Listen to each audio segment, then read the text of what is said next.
Right, okay, guys, welcome to this week's Friday Waffle, and once again, I'm delighted to have my old mucker, Mr. Delboy, 3K1. I see you've upgraded yourself. Are you in a 2K1? I was 2K1 for a while, and then I thought, no, I'll go into the next century. Well, So actually, that's a good segue onto one of the topics I'm going to talk about. But before we get started, how's your week been, mate? I know, obviously, you've got your own. I don't want you to give any spoilers because you probably know, because I give Dale a shout out every single time he's on my channel. But Dale's got his own wonderful channel, link down below. So no spoilers, mate. But and just how's your week been? How's the weather been I down there, will mate? say, I was going to say, I will say I've had a troubling week. I wasn't very well on Tuesday. I didn't seem to have much of a problem on Monday with the heat, but on Tuesday I woke up giddy. It might be because I didn't drink a pint of water before I went to bed, which I generally do. I've heard that it's very good for you if you drink a pint of water before you go to bed. I woke up giddy about 5 o'clock in the morning, and I couldn't get back to sleep. So I decided I'd just before sunrise I'll just water the grass because it's going all brown. And then because I couldn't go back to sleep, I was giddy all morning. I took a blood pressure reading; it was really high. I took my tablets, and it didn't come down. So most of Tuesday was me not feeling very well at all. Oh, must be Um, good, mate. and I Must be think a good. lot of people probably struggled with the heat, but I didn't think that I would. And I Yeah. suppose that comes to that point where I've walked in Florida, where it's been absolutely boiling, and you used to walk from shop to shop to get into the air conditioning. I don't know if you've ever been abroad and you've done that silly thing where I'm going to go for a walk and it's so hot you go, I'm just going to go to a shop. They bloody air conditioning in there, and you walk more than 10 more feet before you had to walk into another store. But anyway, just to cut the story short, I wasn't very well on Tuesday at all, Oh, must and be that good. surprised me. So, Yeah, and so do you reckon that was heat related? well, it might be because of my erratic blood pressure readings at the moment. I'm on a double dose of medication. It does get me tired. I've got to go to the doctors next week to discuss side effects before I'm able to go back to work because one of the side effects that I'm getting is double vision in the morning. And after about a couple of hours, the tablets kick in and the double vision goes away. But then again, I'm falling asleep at 3 o'clock in the afternoon. And I think it's probably because of the strength of the medication. So there's a few little things that just need to be sorted out. But the blood pressure readings did come down. So Yeah, that's good. it's one of those things where they might have to try a new tablet.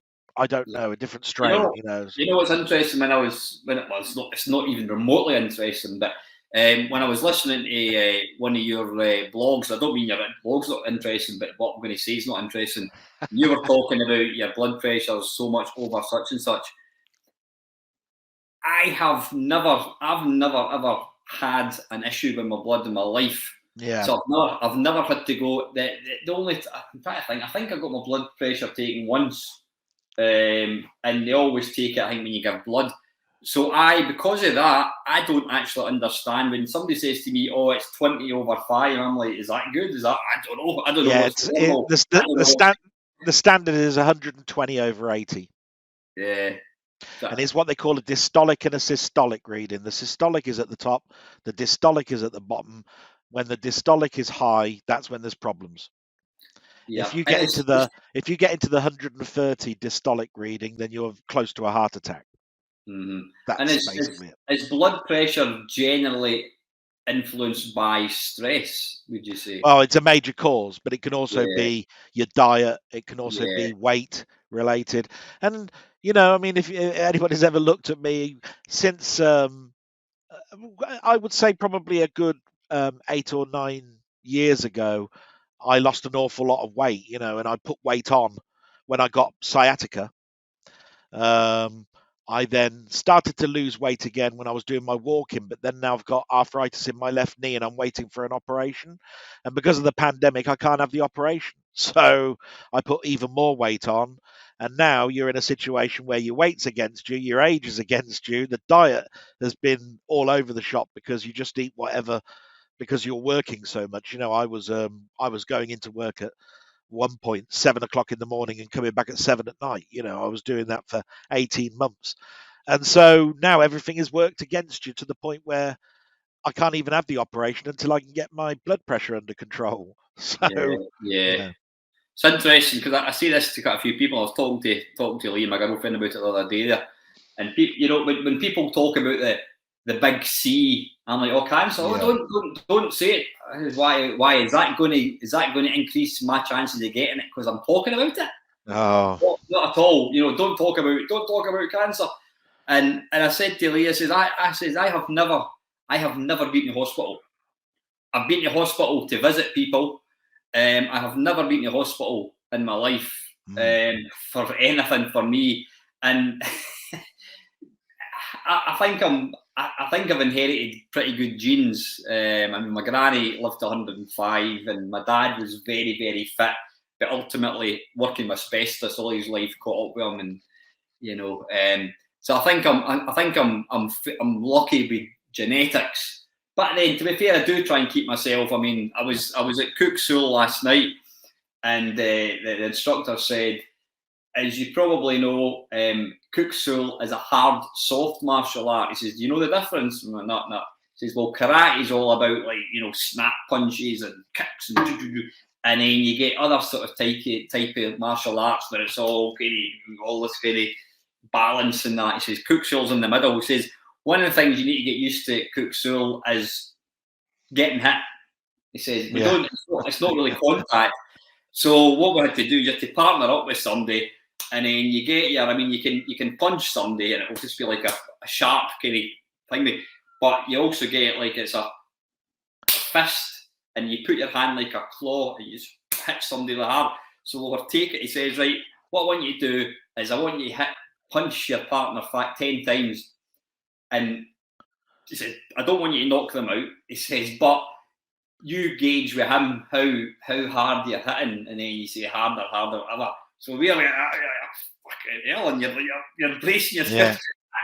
And I said to him, I says, there must be easier ways of getting paid. I said, I'm paying £55 a month. I'm 54 years old. I'm paying £55 a month to get punched in the chest. But you know what? Because I try and look after myself. I mean, my diet is shite. I live in Ava. My diet is terrible. It really is. I don't eat vegetables and fruit. The only time I get a square meal is when I go to see Lee, because she's very healthy. She'll cook healthily. But I think the reason I'm not fat is because I don't binge. I mean, you hear people saying, "Oh, I opened a packet of Pringles and I ate them all," or "I opened a packet of biscuits and I ate them all." Well, I've got an semblance of willpower, so I might have 2 packets of crisps. But where am I going with this? Anyway, so I've never been to hospital, and I do think to myself, you can't live forever. Absolutely not. It'll probably be cancer or a brain hemorrhage, or I'll get hit with a bus, or who knows. You just know that when the Friday Waffle doesn't come out, you think, Houston has a problem. Well, just going back to an earlier part of that, which I've kept in my brain long enough while you were talking, are you or any of your family superstitious? Would you say? Nah. I bet nobody's asked you that question. Now, the reason I asked that is while you were talking, you see, something happened this week, which was, I think yesterday, that's it, when the England ladies team were on. I went in to see my mum and I just said, "Mum, are you watching the sport?" And she said, "No." And I said, "Oh, well, the football's just come on. Do you want to watch it?" And she turned it over. And as soon as I came in and she turned it over, the other side scored. And she said, "See, this is what happens." She said, "If I turn the telly on, the other side will score." And that's a superstitious thing. And my dad always used to correct us. And you can't blame yourself just because you turned it over, that it was you turning it over that made them score. There's how many millions of people, but my mum won't have it. She'll say, "No, if I watch it, that's the kiss of doom. England will lose or Scotland will lose if I turn the telly on and start watching a sports programme." Interesting you should say that, because every time I put the TV to watch Scotland, the opponent scores. Yeah. So, and you just think to yourself, "I'm just not watching it and we'll win." It's because we're You know what I mean? it's because we're absolutely pissed. So that's why. But yeah, I would like to put it. I would like to put it down to bad luck and superstitions, but I think it's just we're absolutely complete wank at pretty much every sport. But Because I don't think I'm superstitious, but I know that my mum and dad used to have that argument all the time. And just yesterday, I told her about it. It was 0-0. She turned the telly over to watch it, and within 2 minutes, the other side scored. She said, I am watching it. you know, I used to have. I don't know whether it's just me. I used to have a. I get it very, very, very, very occasionally, but when I was maybe, I don't know, I would maybe be driving, and then I used to be really good. I used to be able to hold my breath for quite a long. I think when I was younger, it was like 2.5 minutes. I used to be able to hold my breath for, which is quite good. Probably nowhere near that now, but sometimes when I was in the car, I would think like I'm going to hold my breath. I would look at the mileometer. It would say 3,026 miles, and I'll think, right, I've got to hold my breath for a mile.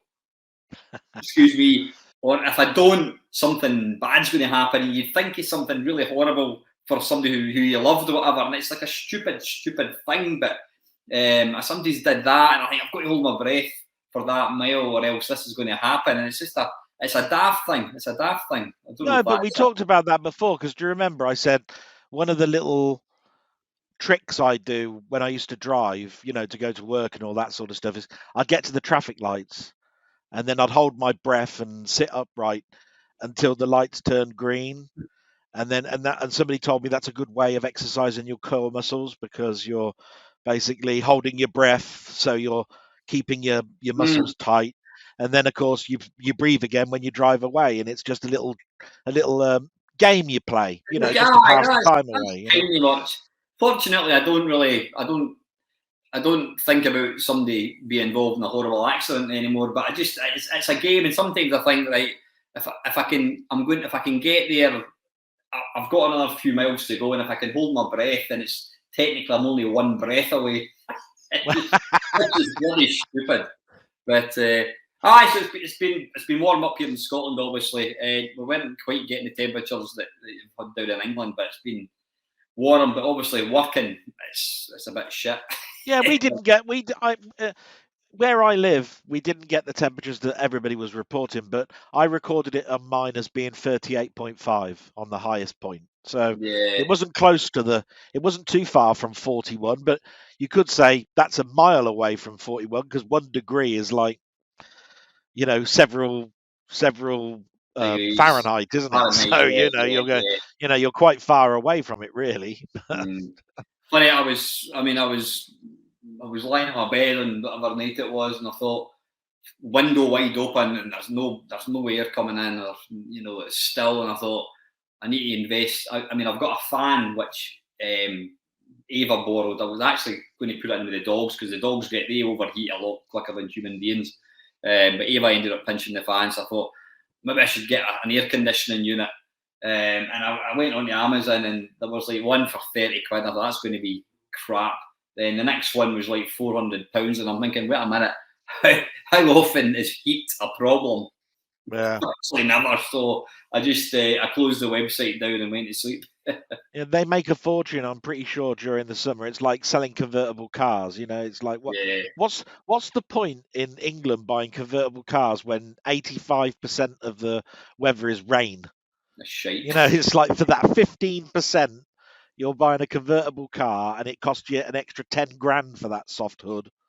And Do you know what I mean? It's like, you get to use what's it the once. point? You live in the States, you understand it. You come over here and you go, what's the point? Aye, aye. But yeah, I was this is the first waffle since I was down at Nerg on what day was it? Saturday. I went down on Saturday. What I'll do is at the very end, I took about 4 minutes of video. I'll just stick it in at the end of the waffle. Yeah. The idea being, I thought, I'll do a little road trip video. But by the time I got down there, it's crowded and there's all these people, and I'm not comfortable walking about with a phone. I thought, what's the point? What is the point to it? So I ended up kind of not bothering. I took a few photographs, which again you'll see if you stay at the end of this waffle, you'll see. But it's the second time I've been in there. If you don't know what it is, it's Northeast Retro Gaming.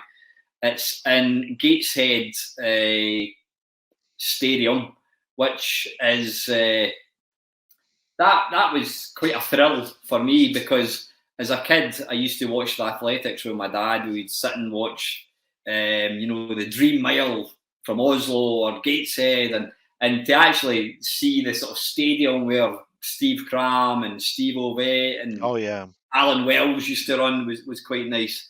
But the event itself, it was what a queue to get in. Interestingly, there's a guy, Paul Lemos, who watches the channel. He was actually 2 in front of the queue for me, so we were having a catch up. It was quite a big queue to get in. I don't know how many arcade machines there were. I don't know, maybe 50, something like that. It's hard to tell. Problem is, probably 10 of them weren't working. There was a shed load. Now I'm going to say it in this video because it's not going to make anything. But one of my friends who is kind of associated with Nerg, apparently the guy that runs the play events agreed to give Nerg a loan of his machines, and when they arrived, I can tell them didn't work. So I don't think they're overly chuffed. No. And you can understand, you're talking about machines that are 40 years old. They're always going to have issues, whatever. But yeah, there was far too many not working. A lot of them weren't the great. I don't know. They weren't the greatest quality. Some of the screens were quite kind of dull and whatever. And because it was so busy, I don't know. I reckon I'm lucky if I had 10 shots. Right. I mean, I was there. I got there for about 10 to 10. It started at 10. I got there for about 10 to 10, and I ended up leaving. I caught up with a few of the guys, people that watch the channel, Ox, 20th Century Gaming. I caught up with Trevor Story, who does a lot of artwork. I had a bit of lunch with him. He's a cracking guy, as is everybody. Who else did I see? Paul Amos, he was there with his son. And also a guy who recognised me, Graham Cowie. Does that name ring familiar? No. Graham has programmed. He wrote, is it Rastan or Rastan Saga for the Amiga? Rastan Saga, yeah. Yeah, is it Rastan Saga? He did a conversion of that. He also did another conversion of a game. Was it Bubble Bobble? Did he do Bubble Bobble? Maybe. What, for the Amiga or? Aye, for the Amiga, yeah. I do know that there was different coders for Bubble Bobble, so for the system. So I am trying to think. Anyway, he's in the process of writing a beat 'em up it's heavily influenced by Kung Fu Master, but it's kind of like Kung Fu Master meets Double Dragon. You scroll from left to right. But the game mechanics, the punching, the jumping and high kick and all that kind of stuff. And it's, again, I've taken a little video of it. In fact, I'll try and put it in now. I'm doing that so I can remember to edit it in. You can see it. It's damned impressive. The version that he had it running on 1200, you can see with the Sky Graduation, it's got the extra colours in the 1200. It'll also run on an Amiga A500 as well. So, because the way that you've described it, it sounds very much like, I don't know if people will remember the games, Karateka or Karateka. Karateka, yeah, or Fist 2. Those two. Is it a little bit like that, or is it totally different? It's I would say it's like Final Fight meets Double Dragon meets Kung Fu Master. No, you can't. In fact, I actually think I don't think you can move up or down. It's just left and right. Yeah. So like Karateka then. And like Kung Fu Master, it's got the same game mechanics. Even the way the guys kind of fall off the screen, the bottom of the screen, very similar to that. Is it more concentrated on animation? Like I always remember that Karateka was like rotoscoping, like Prince of Persia, where it was No, more about the, oh my God, look how smooth he walks. And, no, it's not like that, but it's damned impressive. The graphics are beautiful. I mean, there was I was playing it, and a couple of guys walked past and goes, "That's not on an Amiga, is on an Amiga, is it?" And I thought, "It is." He went, "Fucking hell!" He says, "Jesus!" And I said that to Graham. I says, "That's like that game. You could just stick that on an arcade machine. It's absolutely gorgeous." That's one to look forward to. Oh yeah, I look forward to that then. Yeah. So I did say to him, if he wants a kind of bug tester, if he wants somebody to bug test level 1, then I'm your man. Yeah, level 1. Yeah, Just don't give me level 2. That's it. Yeah, yeah. But no, I mean, I hardly played any games. There was a lot of like retail stalls selling video games. The problem for me is, well, I don't collect games. I've got an SD card that's got all the Mega Drive games. I'm not interested in picking up. Oh, I want to get Gradius 5 or whatever it is. I'm not interested. So I've got no interest in looking at PlayStation games or anything like that. The only games I was looking at was I spotted a few Commodore 64 games. What did I buy? I picked up Pit Stop 2. Yeah. Just to have what I'm going to do. I've got a bundle of C64 games. I sold all my C64 games a few years ago, and then a few years ago decided to buy the ones that I remember fondly, like Drop Zone and Bruce Lee and Super Pipeline. So what did I buy? I bought Super Pipeline, not Super Pipeline 2. I bought Pit Stop 2. For Christ's sake, what was the other ones? World Series Baseball by Imagine. So I like the box. I think everybody remembers the box of that one, yellow box, you know. Yeah. And there was one other one which I can't for the life of me remember. There was one game that Paul Amos said he saw and he was going to buy for me, but he wouldn't take card. It was cash, and it was a game that I go on about quite a few times on the Spectrum called Formula One by CRL. Yeah. It's like Football Manager but for cars, and I went back and I saw it, and it was like £3. And I'm like, I'll buy that. And then I'm thinking, wait a minute, what are you buying this for? I'm going to go, oh, I've got this, and then it's going to go in a cupboard. It's pointless. I'm at that stage in my life now, Dale, when I'm not interested in buying more and more stuff. I want to keep what I've got and then eventually start to kind of sell stuff. Well, thinking of the future a little bit here with so many different platforms, like Steam and Epic and all of these sort of things. When people turn around and say, I haven't got a collection, is a digital collection a collection? Because to be quite honest, it wouldn't surprise me if tapes don't degrade, to the point where they won't play anymore. And you've got a perfectly good digital copy. Is that therefore not a collection? So I'm just saying in 20 years' time, I'm not saying now, could a digital collection be considered a collection? Oh, yeah, I've got 20,000 games. Oh, right. They may be digital, but at the end of the day, it's a collection, and they won't play on from tape anymore because they were 70 years ago. Well, and go figure. That's why I don't think, who was I talking to? Yeah, it was Bill Harbison. Right. I don't know if you watched the chat that we had, and he was talking about nostalgia. And you mean that hour and 59 minute? No, sorry. That hour and 59 minute thing that I watched about 2 days ago. It wasn't Bill Harbison. It was Dave Connolly. Now, Dave does watch my channel. Dave's got a fantastic channel all about programming, of which I understand not a jot of it. It's completely like. But yeah, Dave, he programs menu systems for cash stuff and all sorts of stuff. Dave actually I was on his channel a couple of weeks ago. I don't know if he's put the video out yet, and he was talking about nostalgia, and he was saying he doesn't really think that nostalgia is a thing. He says a lot of nostalgia is just a bit of disappointment, and I can understand that, because I've said this before, and I know a lot of people think you're talking shite, and it's just my opinion. Whilst there are a lot of games in like the Commodore 64 that I would play again. There's an awful lot that you put on for seconds, and you Oh go, yeah. I don't want to play that again.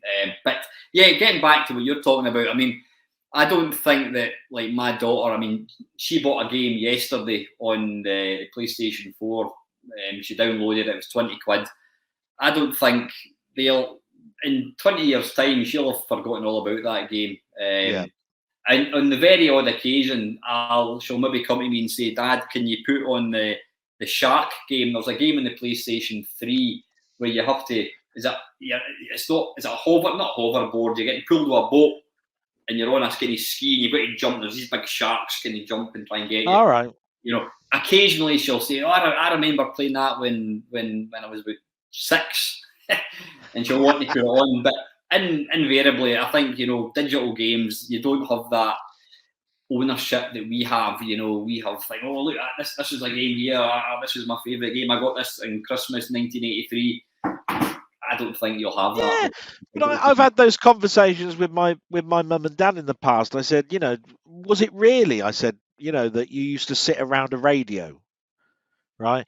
When you were a kiddie, when you were growing up, is it true that you would come in at 6 o'clock at night with the family and sit around a radio listening to some old fart telling you a story about something? Because I keep seeing documentaries and they say radio was the thing and it was that's what the family did. And she would say, well, yeah, for certain people that would be true. We couldn't afford a radio at one point, and my granddad would then interject with, oh, yeah, but we did, and we had crystal radios. As kids, we'd make a crystal radio up, and it all goes into a big story type thing. But do you know what I mean? We grew up buying cassettes, and they are coming from an age where it's all digitally downloaded. And I think the emphasis then is different. Do you know what I mean? Holding a physical thing and something that you remember downloading are two different things. I can't remember what every email I've ever downloaded or every picture I've ever downloaded, but I do remember walking into a store, handing over £6, walking home, loading it up, because there was a whole process to it all. Yeah, yeah.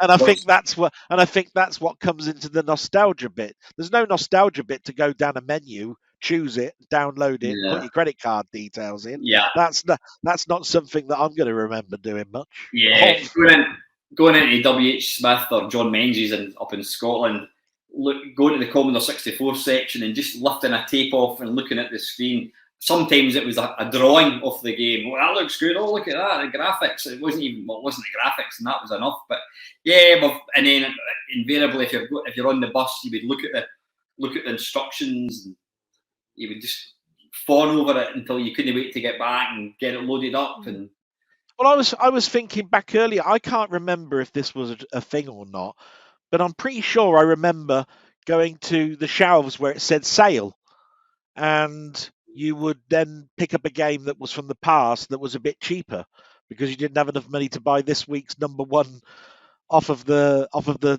shelf that's wanted, the top 10 of this week or whatever, and you'd probably buy Anirog Kong or something, you know what I mean? Because it's $1.99 or something. I'm pretty sure WH Smith had a shelf which said these are the sale items, and don't remember.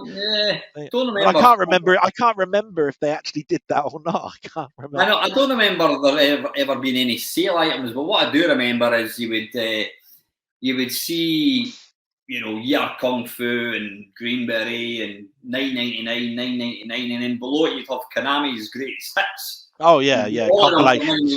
And yet they were still selling the game above for $9.99. Yeah.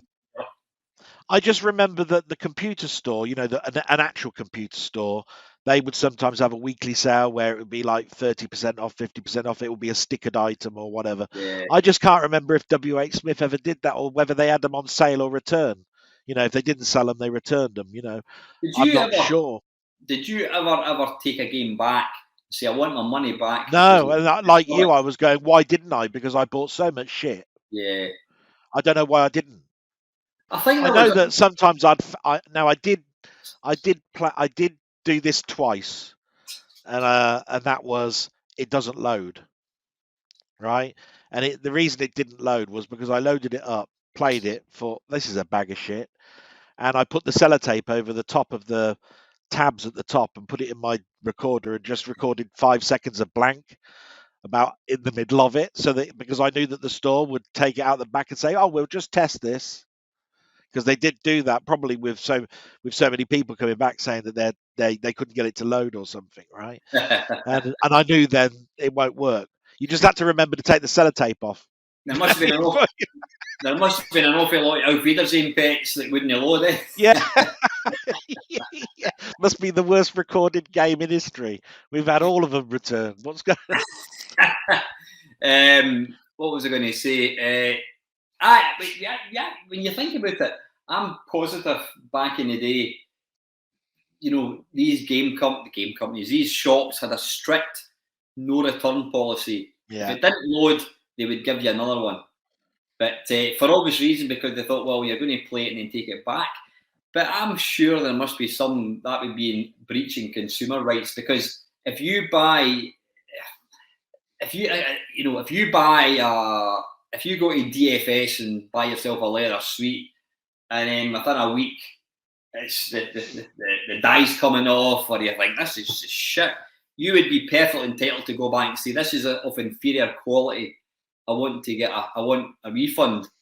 So would that not apply to a video game? Would it apply to a CD? Could you buy? I was going to say Dire Straits. Christ, I'm showing my age there. Yeah. Could you buy Dire Straits' latest CD and then go back and say, "Sorry, that's crap"? I'm pretty sure, and it's only within the last 20 or 25 years that the government came in and said you have to have a disclaimer that basically says what is returnable and what is not returnable. Now, I can't remember the exact year, but you had to have a plaque or something in the store.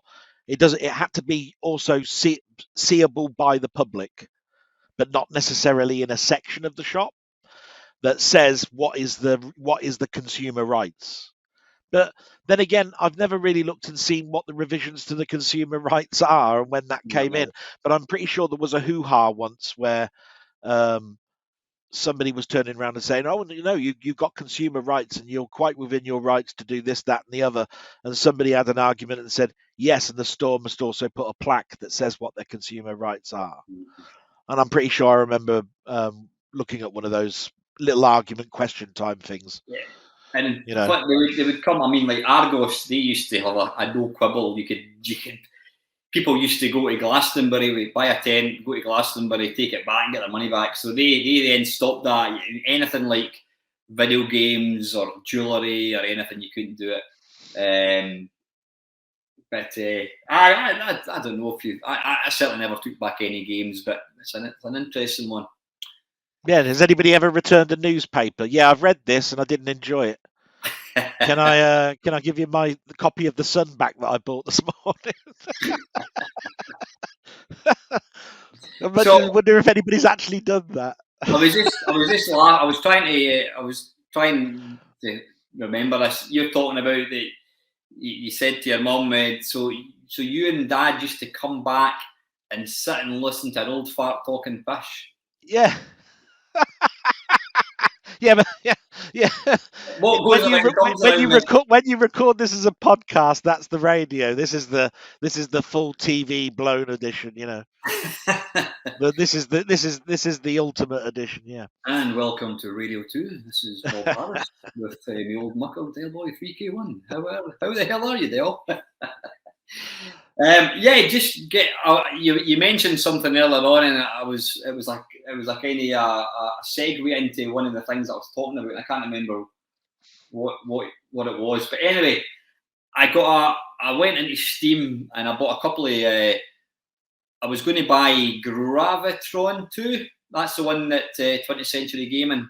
Yeah, there's. I just did a video 2 days ago reviewing Gravitron 2 and Pilots of Draconis. Yeah. Oh, have you bought that as well? I bought that last night. Well, this is the thing. Gravitron 2 was something that I've had for 2 years, and 20th Century Gaming contacted me and said, "Craig, he said, why don't you review that? Because I've just done all of the levels." And I thought, well, I wasn't going to, but yes, it is one of those games where it's had a lick of paint. You know, it's a little bit like an old game from the 80s that has been modernized. And then you guys were mentioning about a game when you were at NERG, and I looked in my Steam library and saw I didn't have it, bought it, and then when I went on to my drives, I bought it a year and a half ago from the website of the developer, so I've got it twice. And then I thought to myself, I'll do a double hitter. I'll put the two games together, and then do a wrap up video at the end that says, so these two games, is there one of these games that's better than the other because they're similar but not quite the Similar. same? Yeah. I'll watch that video tonight, actually. Yeah, both are very, very similar, kind of based on, for us, pilots of Cyatron, whatever it's called.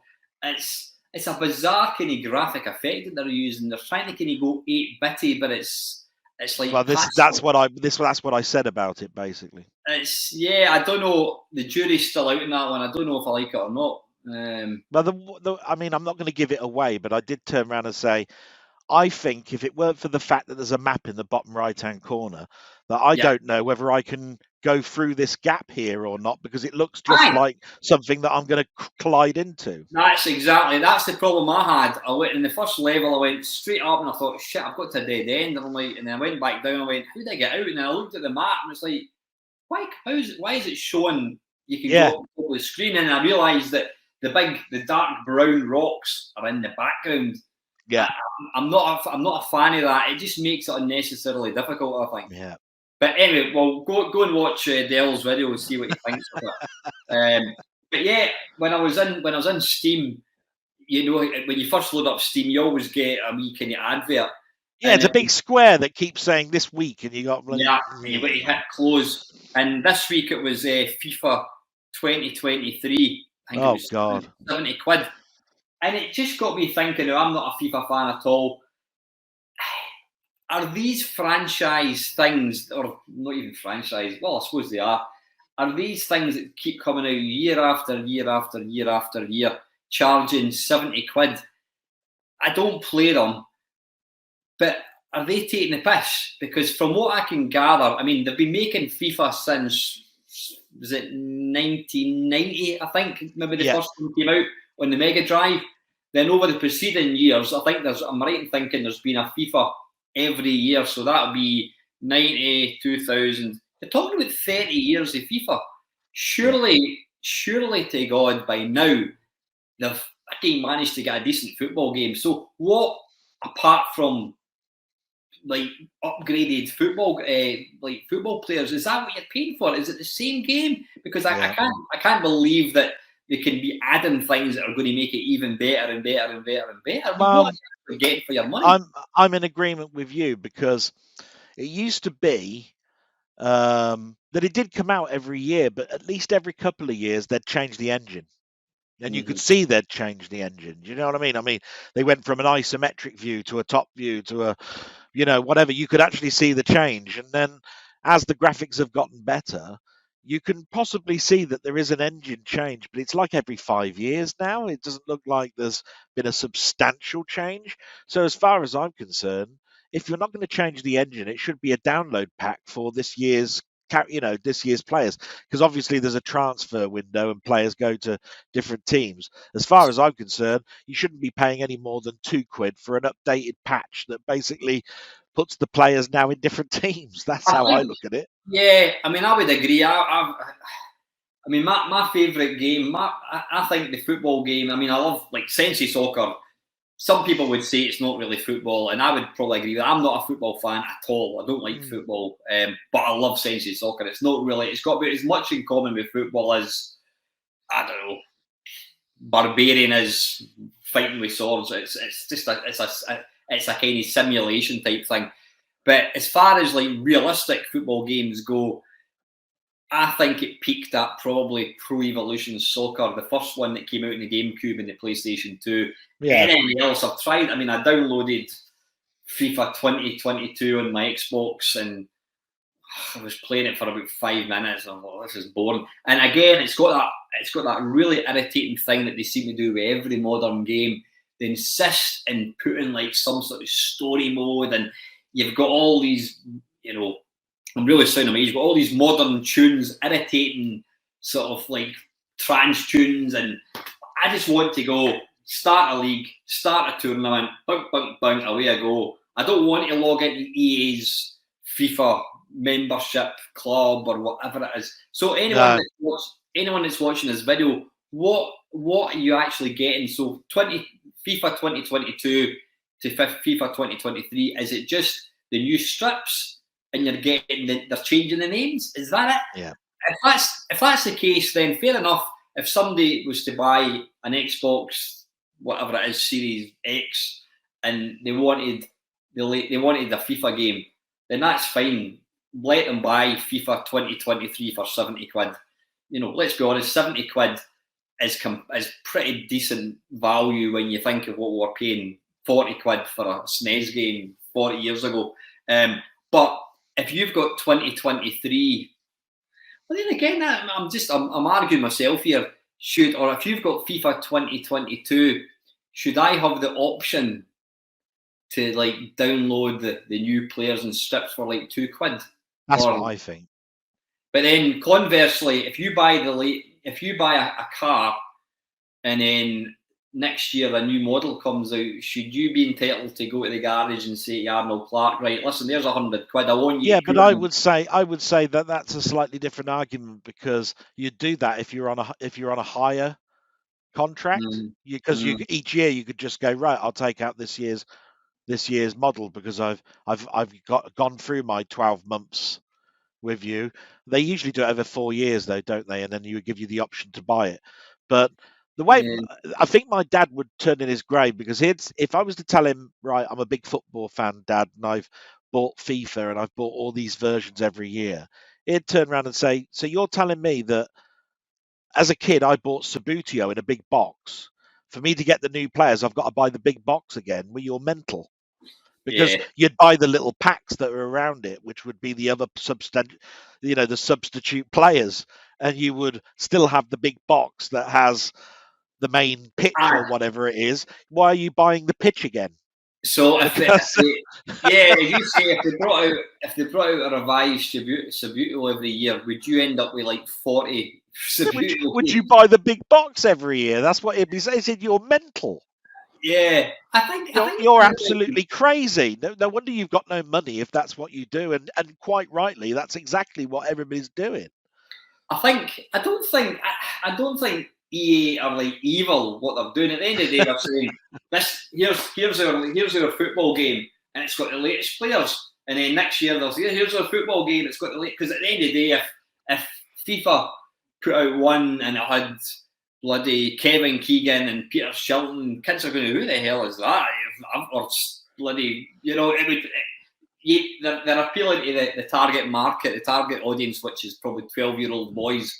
But yeah, I would almost say that the consumers that are constantly updating are off their head, because you can go to a game and pre-order FIFA 2023 for 70 quid. Or you can go to CEX and pick up FIFA 2020 for like £1. Well, I'll tell you, I mean, here's a little bit. I always like to give a homework question, and I'm not that sad to do this, but anybody out there that's watching this that's bought FIFA in the last 5 years, can you go to the credit screen, please, and tell me whether the same person worked on the game engine? Because I've got a funny feeling the game engine hasn't changed, and they're just crediting last year's coder on this year's edition, and he's getting a royalty, but he didn't actually do one line of code in this version. Not one line. In fact, there's probably only 15 people that worked on this particular title, and that's the ones that changed the names of the players, and that's all they did. When you think about it, I mean, I'm no football expert, but there's like you've got running, you've got the animation for running up, down, left, and right. You've got tackling, you've got a sliding tackle, you've got a jumping header, you've got a bicycle kick, I suppose, whatever. What? I mean, I think they started to introduce like wee stupid, you flick the ball up and all this kind of stuff. But surely you can't continually keep adding to them for 40 years. So I think we'd be right in thinking that it is all they're doing is changing the names and updating it. They've changed the names and reskinned. So if somebody's got a new tattoo on their left arm and you can zoom in that close, they've hired a graphic artist that's designed the little tattoo to put on his arm from last year. That's all they've done. It's a reskin. It's a reskin over the old engine. Yeah. Anyone, as Del says, anyone that's into playing FIFA, I'm assuming that anyone that watches this channel is probably not going to be that person. But if anyone is, if they can let us know what is the difference between different versions, because I would imagine. I mean, I said I played it on the Xbox for 5 minutes, and it didn't look any different from when I played it on the Xbox 360. You know, we've got to a point. It still doesn't look. I still don't think it looks. If you squint your eyes, it kind of looks quite real, but the figures still move a bit too quick than real life. But let's give that lazy git down the rabbit hole a job to do, right? Keith, here's one. If you're watching, right? Kevin. Kevin, that's it. Go and have a look at that World Series baseball that you've been buying every year, and tell us whether they're doing the same as they're doing to us with FIFA. Will you go and have a look and see whether do that as a broadcast for one of your shows one day? Answer the question for us. Yeah, interesting to know your thoughts. And the last thing that I was wanting to talk about, back in the day, there was a plethora, especially the early 80s, there was a plethora of different. I mean, even before computers, you had the Atari 2600, you had the Intellivision, you had the ColecoVision, you had the Vectrex. Each of them offered a different experience. You know, the Atari was probably the kind of poorest when it came to graphics. If you had the money, you could get an arcade perfect on the ColecoVision. Obviously, the Vectrex did its own thing. Then that remained the same. Then we got into home computers. You could have an Atari, you could have a Spectrum, a Dragon, an Oric, whatever. Yeah, you made your choice. You knew that if you bought a Spectrum, you might have a lot more games, but the sound was going to be pants compared to the C64. The Atari, you're going to get good arcade conversions or whatever. The Oric, you didn't get the C16 and Oric, you were getting nothing. But anyway, but yeah, every you had to make an informed choice. You thought, right, do I buy this one? Do I buy that one? And you knew what you were getting. You knew that if you got the Spectrum, you wouldn't have the colour. You knew if you bought the Commodore 64, you were going to get slow vector type games and all that. Then when the Amiga came out, I suppose to a lesser degree, you still had the Atari ST. The Amiga had a bit better colour. It had slightly faster. It had the custom chips. It had the better sound. But you had the MIDI interface on the Atari ST. Then fast forwards, you had the PlayStation or Mega Drive. The Mega Drive had, I don't know, it was better at doing 2D games over the SNES. I think the SNES clock is a bit. Well, let's just say it had a higher color palette, more sprites on the screen.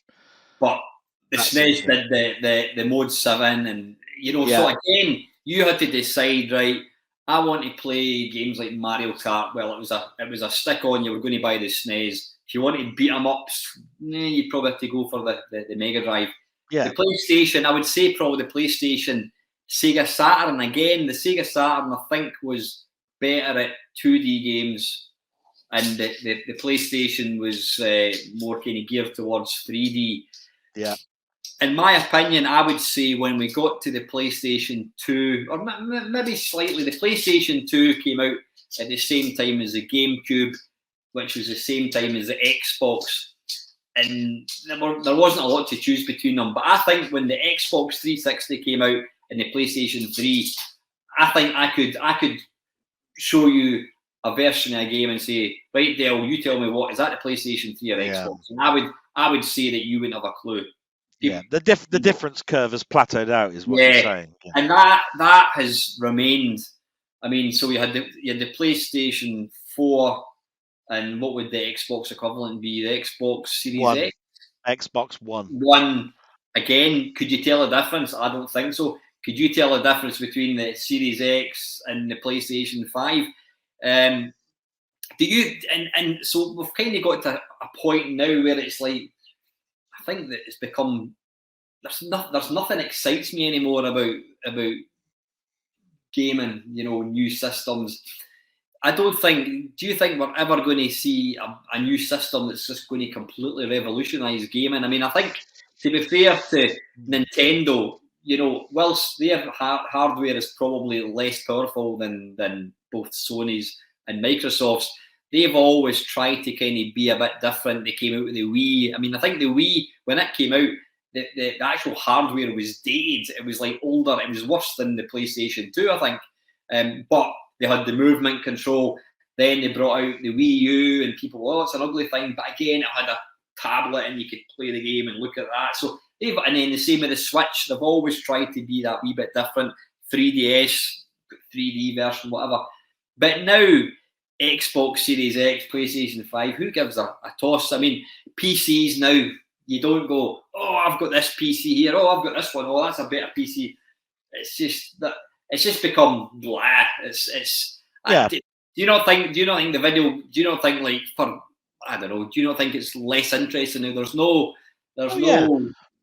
Yeah. I mean, at the end of the day, we used to, even if you went to college, talk stats about, but my processor is like slightly faster than yours. My graphic chip is slightly faster than yours. My sound chip is, got more channels than yours.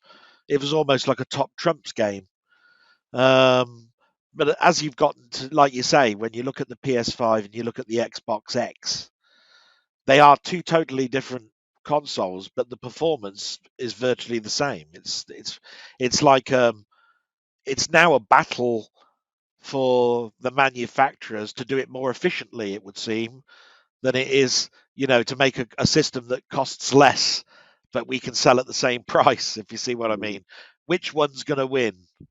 I can see a time in 20 years' time where, just like in the 80s, where there were lots of computers and they filtered down to only a couple, the manufacturers were Commodore, Sinclair, Amstrad, and so forth. We've now got Nintendo, haven't we? We've got Nintendo, Microsoft, and Sony. And I can see, again, one of those heavy hitters probably falling to the wayside, or saying we're not going to do hardware anymore, or we're going to concentrate on handhelds or something. And the other two will battle it out to the point where, why are we battling when we could merge? Mm-hmm. Because the only thing keeping them different is exclusives in games. Yeah. This PS5 has got the exclusive of God of War, and Xbox will turn around and say, yeah, but we've got Forza. And at some point, that 6 months goes away and it doesn't become an exclusive anymore. You can buy it on the other console as well. And yet they both do exactly the same thing and virtually look identical, and the frame rates are exactly the same. And at the end of the day, some bigwig's going to turn around and say, why are we knocking our heads developing new chips when the competition is doing the same and done it more efficiency? So this year they can sell less units, but they'll come away with the same profits as we had, and we did more work. Why don't we just merge? Almost like the kind of MSX type thing, just have a single. And although that would seem alien now, but I'm just saying, in 20 years' time, who knows what the land looks like? And I'm just thinking to myself, one of these days they're going to turn around and say, why are we beating ourselves over the head for figures, when the only reason that our competition won this year was because they got their chips cheaper that year? You know what I mean? Yeah, talking of chips, it'd be a bit like Burger King and McDonald's trying to bring out the best burger, and they bring out identical burgers. It's like, wait a minute, guys, why are you fighting with each other? Because why not collectively get the best burger, and we'll just make the one burger? And if you want to sell it in McDonald's and you sell it in Burger King, that's fine. But it's like I was thinking, if Sega were to suddenly announce they're bringing out a console, this whole scene would go mad. Oh, Sega. Who gives a shit? I would be so disinterested in buying a new Sega machine, because we all know it would be exactly the same. It's like all these Android handhelds and mini systems, and I mean, I know I've bought the Amiga 500 and all that. Ultimately, they're just the same. They're the same box, same engine inside, and it's packaged in a different skin. And That's and it. There's like you, no I'm difference. totally out of like you. I'm totally out of sorts when it comes to phones. Yeah. But at the end of the day, your options with phones were Google's interface and Apple's iOS interface. And if you go a little bit further back, there was Nokia, BlackBerry, and there was Microsoft's operating system as well. And now only people talk about is Apple and Android. That's it. So Mm-hmm. at some point, because the phones are not changing that much, they're just putting a new faster processor in and a new camera configuration.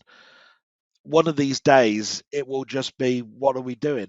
We're still buying the chips from Samsung, even though it's an Apple phone. Yeah. And So why don't we just go merge? I mean, I bought a phone. It was 250 quid, and it's a fantastic phone. It's absolutely brilliant, and it was 250 quid, which is still a shitload of money. But now, the latest iPhones, like latest iPhone or Samsung, they're like 1,200–1,300 pounds now. What? Every little advancement is so minuscule. I Yeah, don't. I would actually turn around and say the only innovator out there Give at me the two moment seconds. is Yeah, let's wait turn the light on. Hang on. yeah.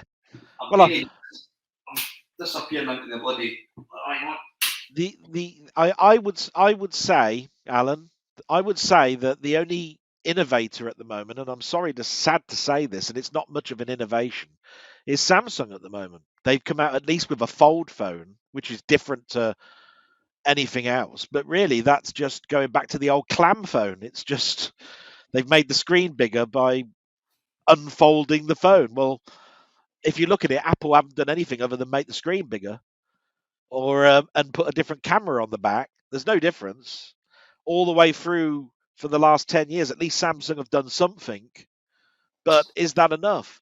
And as far as I'm concerned, I wouldn't buy a fold phone. It's £1,800 for that phone, and basically, it's got less features than the one I bought 5 years ago. You can't even put a memory card in it. It's funny how So what's the point? It's funny how we've gone as a society. We've kind of craved bigger and bigger and bigger and bigger and bigger, and people are getting like 72-inch. I don't know what the biggest TVs are getting now. 70 odd inch TVs. And then on the sort of computer side of things, we're now craving smaller and smaller and smaller and smaller to the point that was it Sega brought out mini Game Gears and the screen is like 1.5 Oh, a inches. keychain where you can actually play Sonic. Well, what's the point in that? Utter pointless. It even came up, if I remember rightly, even came up with a clip-on magnifier, so you could actually see the characters. Nonsense. Do you think as a society, especially going on what's going on in the world at the moment, where everything's through the roof? Do you think we're going to? It's what I thought was quite amusing. You know how you get the memories on Facebook. It will say 4 years ago, and it'll come up. And one of my friends had taken a picture of the petrol, and it was like 80 pence a litre. I go, oh my god, look at the price of petrol. It was like 80 pence. But do you think, as a society, are we going to have a recession, whatever? Do you think we're going to get to a point and say, whoa, whoa, whoa, whoa, whoa, whoa? How did I get to a point where I'm spending almost $2,000 on a phone, or we're spending £150 on broadband and watching TV? My mum would turn in her grave, God rest her soul. I mean, the only debt my mum had was she had a mortgage and that, and if she thought that people were spending like £150 on like a phone contract or whatever, I think we're going to get to a stage where we're just going to go, enough's enough. Yep. I want to bring back the simple days. In fact, I'll tell you, I actually bought a Nokia 3310 on eBay, and I actually want to. I'm going to get a gift gaff SIM for it, and I want that to be my phone that I take when I'm going out. Yeah. By all means, I'll take that if I'm sitting in the house, but I want just to have a phone, because you couldn't believe how much I despise. Yeah, in the probation service, it was our community service officers that work with offenders that can't have a smartphone. They have to have a Nokia, and the reason for that is you don't really want an expensive phone stolen while you're out with the offenders clearing up rubbish from the hedgerows and stuff. It's too much of a temptation. They rarely do nick them, but you don't want the temptation, right? So we had lots of Nokias, and I tell you what, not one person complained. And the biggest complaint you've got is from the probation officers that are using the smartphones that can't get their emails to work. So I think that just about shows you how we've overcomplicated things over the years. You don't need overcomplication. If you want just a bog standard thing, what's wrong with you having a Nokia with a battery that will last 10 days and all it does is make a phone call? That's what you want. That's what you want to give your kids at school. In fact, yes, make it law so that anybody that goes to school can take a phone, but it has to be a Nokia type phone, not a smartphone, so that they can make that emergency call if they're stopped by the stranger that says, "Do you want me to drive you home, you little boy," or whatever it is, for like those information films, because it's too much of a temptation to put Facebook on and that while you're in class and all of this sort of stuff. So if they want a phone, give them a phone, but they'll have to have a Nokia, and that's all they can have until they get home, and then they can go on tablets and shit. You know what I mean? Yeah. I'm a grumpy old fart. I'm sorry. You said it in your last waffle. I'm a grumpy old fart, and there you are. Listen, mate, it's been a pleasure as always having you on. It's always great to talk to you, mate. Yeah, no, absolutely wonderful. Thank you very much for again offering me onto your premium show. Oh, yeah. And I hope you have a good one this weekend. Are you doing your stuff on Sunday? No. I'm actually going away. The plan is I'm meant to be going to a caravan Sunday to Monday. So we'll see how that goes. So there'll be. I didn't do a Mamemeister. What do you call it? Watch for Mamemeister this week at all. No. I'm conscious. I get bored of doing the same things over and over again. I know people like it, but sometimes you think you've got to shake it up a wee bit because when I was talking to Trevor Story, he goes, Al does all these great streams. And I'm like, I do other things apart from streaming. But I've become sort of known as the guy that does the streams. And, I was saying that to him. I says, it's good that you have repeat kind of features because people enjoy it. Yes. But I do. Doing streams is good fun, but it's quite limited. There's no creativity doing a stream. You're just going through the motions. I do like. I did an interesting. I think it's quite interesting. I did an interesting cauldron video, which I will put out. I should have put it out yesterday actually, but anyway, I've got that to come out, and I've got 10 of the worst driving games on the Amiga, which is in the bag as well. So I look forward to that one. I've got a couple of videos to put out, and I do want to try and do more as well. But anyway, so listen, Del, thanks again, buddy. And as always, folks, thank you very much for watching. Have a great weekend, and hopefully I'll catch you up soon. Take care.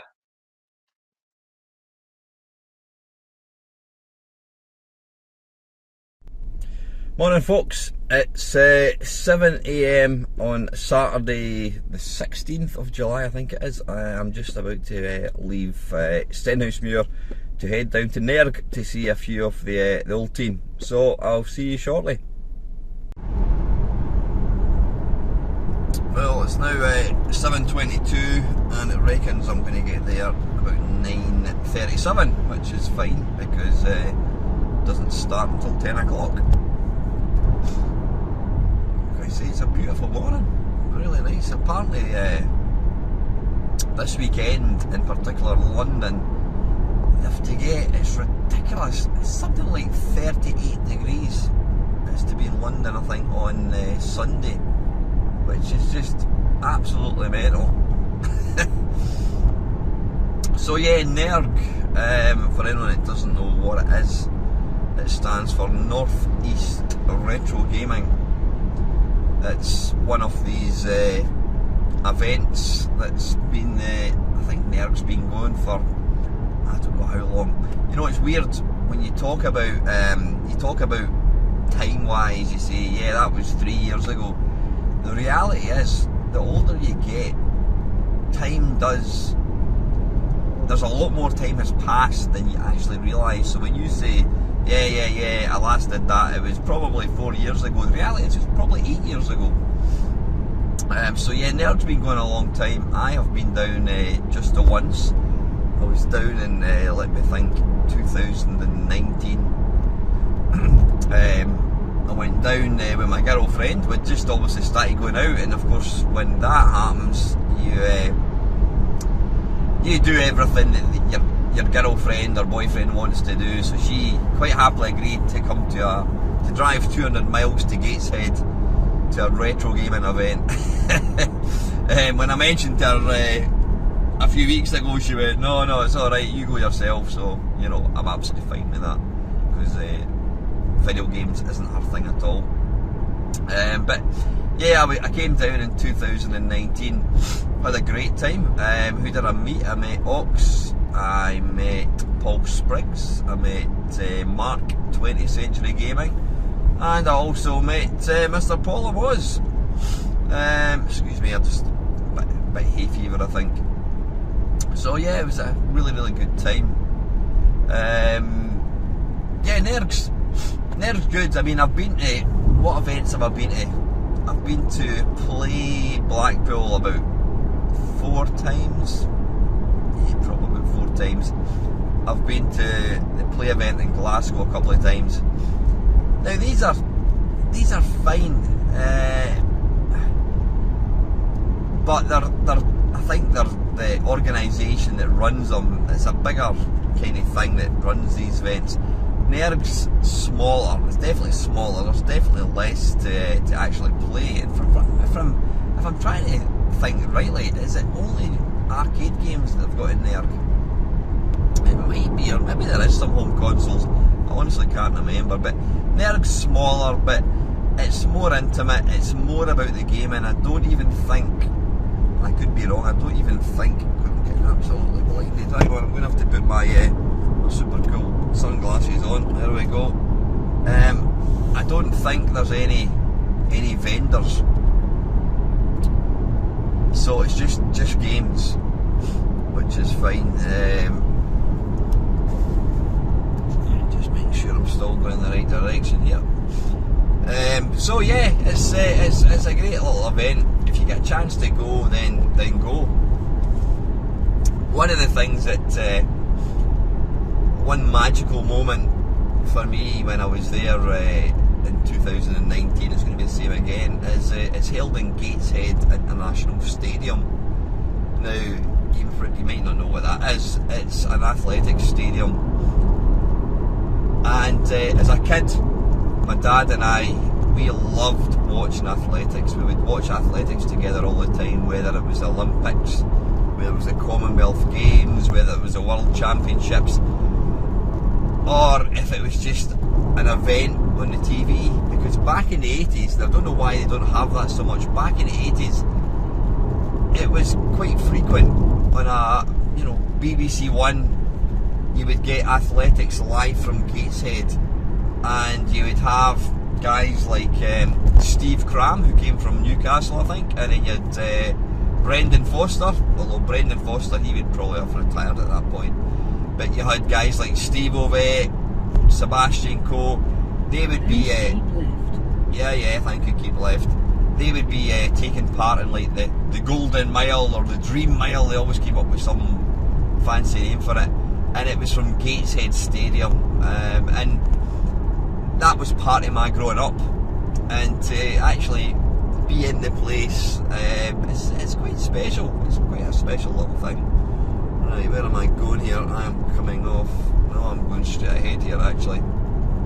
I think. Yeah, I'm going. Let me just. Yeah, I'm staying straight ahead here at the moment. So yeah, it's looking forward to it. Always nice. The biggest thing for me with all these events, it's less about the gaming and more about the meeting your friends. Anytime I go to these things, I invariably end up just talking to people. And here's a cheeky little 50 miles an hour thing. This really annoys me because there's a dip in the motorway. Please keep left. And yeah, there's a dip in the motorway. It's basically going from the M9 to the M8, and it's just joined on. And for some bizarre reason, there's a little dip in the motorway. They slap a 50 mile an hour speed camera. I don't understand what the purpose of it is. One little bit. It's probably cut out a lot of people. Why are you going to slow somebody on the motorway? Don't understand. It's not like there's anyone that can cross the road. So I don't know. Right, anyway, I'm waffling, so I'm going to crack on and I will see you guys later.